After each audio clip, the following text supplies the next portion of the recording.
So ja, welkom by ons derde gesprek. Ek hoop die eerste twee gesprekke was vir julle lekker en verrykend. Nou is ons by ons derde gesprek in die reeks van 6 waardes van gesonde gelowiges of gemeentes. Vandag praat ons oor gehoorsaamheid en ek wil jou sommer net begin deur te sê, belangrik dat ons praat oor gehoorsaamheid aan die hand van God se reis met Abraham. En nie noodwendig Abraham se reis met God nie. Gaan dink bietjie mooi oor die verskil tussen die twee. Dit is dalk nie groot nie, maar dit kan dit dalk help in die gesprek. Ek het reeds in die video 1 gesê dat ek nie oortuig is daarvan dat Abraham my geloofsvader is nie, dat God alleen is die vader van my geloof of die outeur daarvan, maar dat Abraham wel vir my 'n voorbeeld is van hoe God met mense op reis gaan in 'n proses van gehoorsaamheid. So, in die Nuwe Testament sien ons dit in spieelbeelde van ander mense se lewens, soos byvoorbeeld die disippels en Petrus. Ek self is baie lief vir Saggeus, omdat dit my mooi voorbeeld is van hoe God met mense op reis is na nuwe lewensmoontlikhede toe.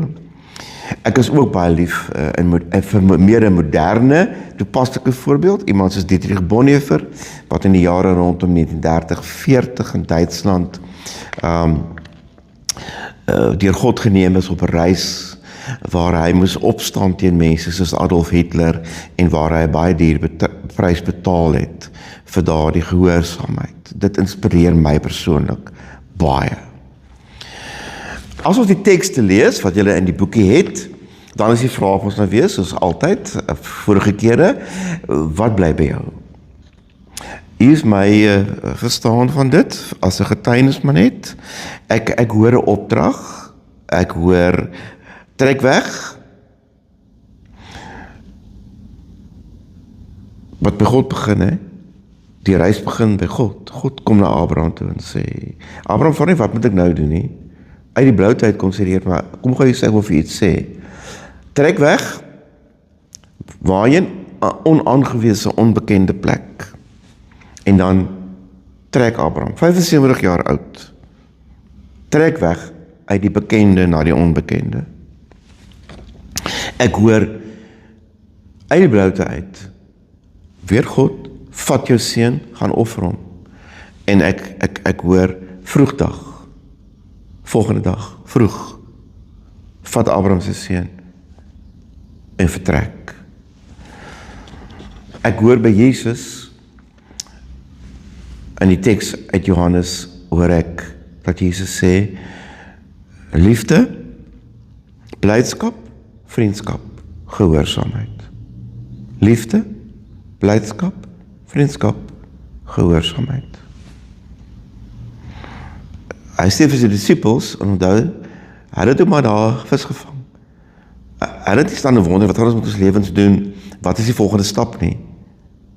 Toe hulle weer ook kry te staan, Jesus dan sê, kom hier so. En ek lees in die teks in Korinthe, dat Paulus sê, gehoorsaamheid, liefde dring ons. Julle kan 'n bietjie vertoef by hierdie gedagtes, as julle wil.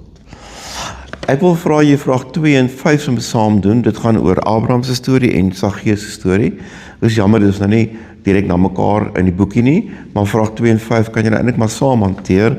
Wat hoor julle in die twee stories? Wat ek hoor is, dis baie lekker en gemaklik om oor ander mense se storie te praat, maar wanneer dit oor jou storie gaan, raak dit 'n bietjie moeiliker. Want dan kom dit bietjie naby aan jou vel en aan jou lyf. Abraham kon ook oor gehoorsaamheid gepraat het in die algemeen. En Saggeus kan ook oor gehoorsaamheid gepraat het in die algemeen.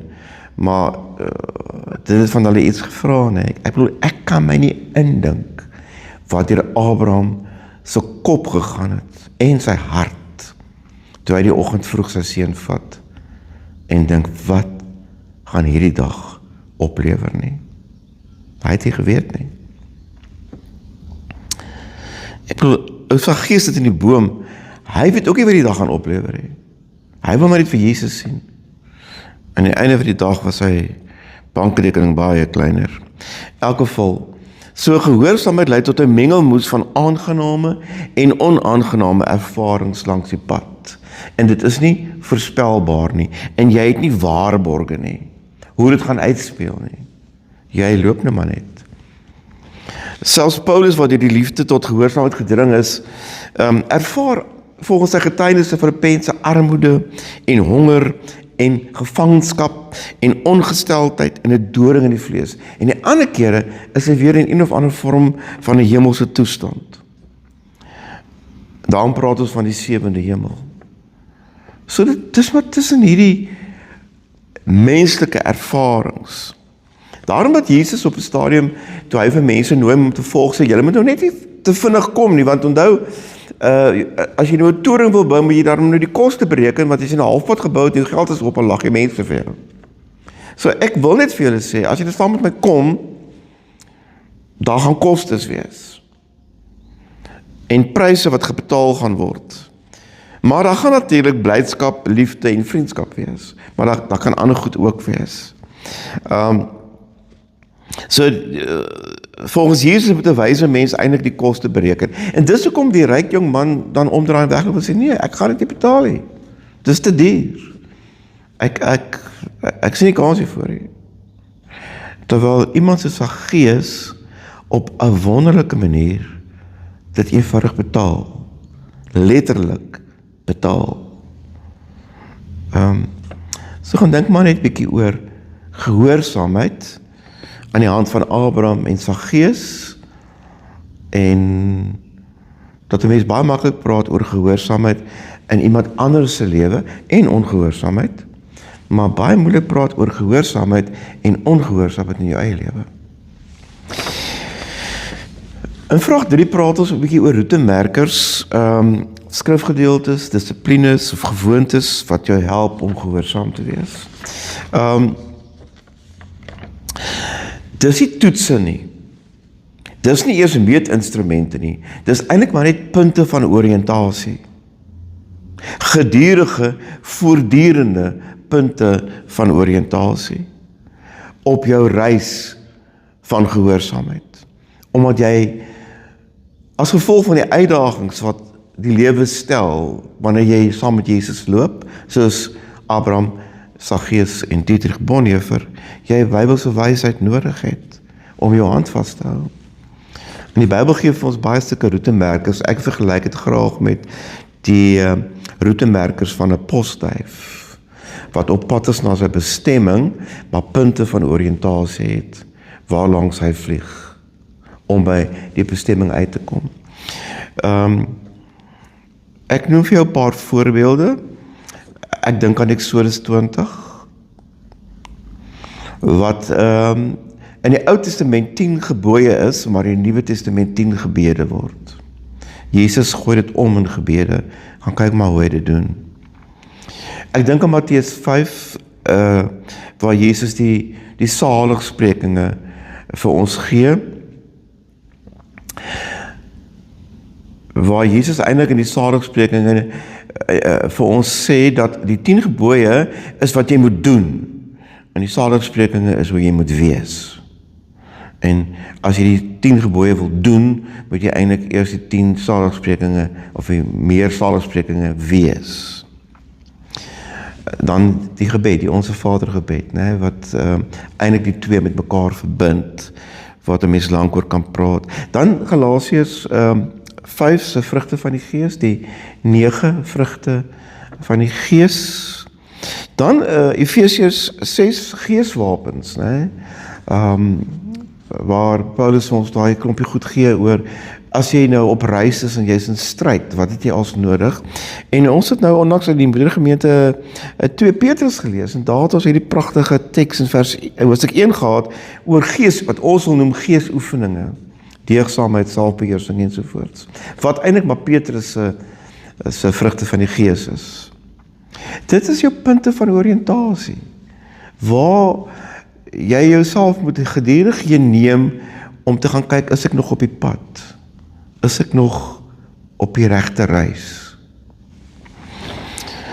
Vraag 4 praat dan oor oor 2 Korintiërs 5 se gedagte dat ons deur die liefde van Christus gedring word. Die woordjie wat daarvoor gebruik word in die Grieks is synergie, wat beteken dit bestuur ons of dit hou ons gevange. En as jy vraag, kan jy getuig van kere in jou lewe waar jy so gehoorsaam was, dat jy eintlik nie besluit het nie, maar dat jy soort van half hierdie diep drang in jou gehad het om gehoorsaam te wees. So, praat bietjie sommer net oor julle algemene gevoel, gedagte oor wanneer jy die woord gehoorsaam hoor, en watter koste of prys moes jy al betaal in jou strewe na die uitvoering van gehoorsaamheid. Dit is gewoonlik stories wat ons mekaar moet vertel, goed wat met ons gebeur het.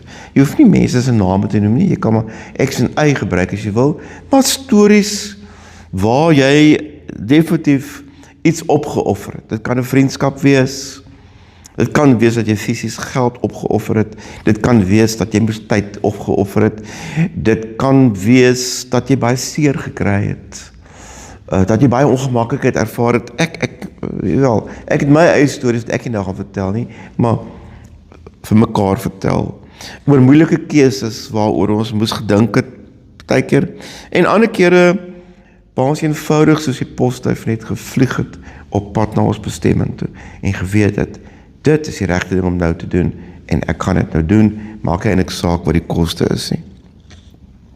Dit kan mooi stories wees, dit kan moeilike stories wees, ek vermoed dit kan seer stories wees, maar solank as dit eerlik is, en die waarheid is, het dit krag, want Abraham se storie help ons, Saggeus se storie help ons, Petrus se storie help ons, Paulus se storie help ons, geloofsvoorbeelde help. Jou storie mag die mense in jou groep help, en hulle stories mag jou help. So maak dit 'n aand van eerlike storievertelling. Vir die van julle wat kinders in die gesin het, en dit graag vir hulle verduidelik,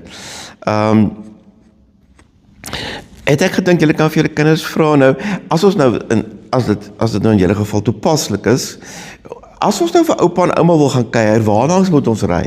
Van aan 'n kaart. Nou sê my oupa bly nou in Bloemfontein, dan moet ons nou ry, te Dorings, Touwsrivier, Lensburg, Beaufort, Wes en aan tot by Bloemfontein. Wys die kinders fisies op die kaart, en maak dan, dat die kinders dan saam met jou kaartjies maak, waar daar op staan, Exodus 20, Matteus 5, Matteus 6, Galasiërs 5, Efesiërs 6, 2 Petrus 1, en plak dit dan op de Dorings, Lensburg, Beaufort, Wes, en sê net soos wat as ons op reis wil gaan, na oupa en ouma toe, ons by sekere plekke moet verbygaan, soos die postduif, so moet ons ook op sekere plekke verbygaan, in die reis na gehoorsaamheid, na ons eindbestemming, by die Here, en dit is hierdie tekste. Jy kan ook as jy wil, nou maar net, byvoorbeeld, Exodus 20 vat, dan vat jy gebod 1, 2, 3, 4, 5, 6, en dan kan jy nog verder gaan vir die kinders sê, kom ons verander die gebod in 'n gebed, dan is dit nie meer, jy moet die Here jou God eer nie, Here ons wil u eer.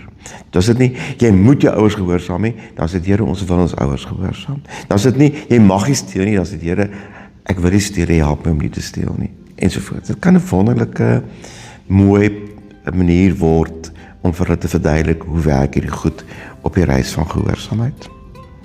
So, dis die storie vir week 3. Ek hoop, dit help julle, en die gesprek is geseënd, en mag julle stories vir mekaar help. Nie net help nie, maar mag dit julle nader aan mekaar bring. Dit sal so wonderlik wees, as dit kan gebeur. Groet julle vir eers, tot ons mekaar weer sien, by video nommer 5. Mooi bly.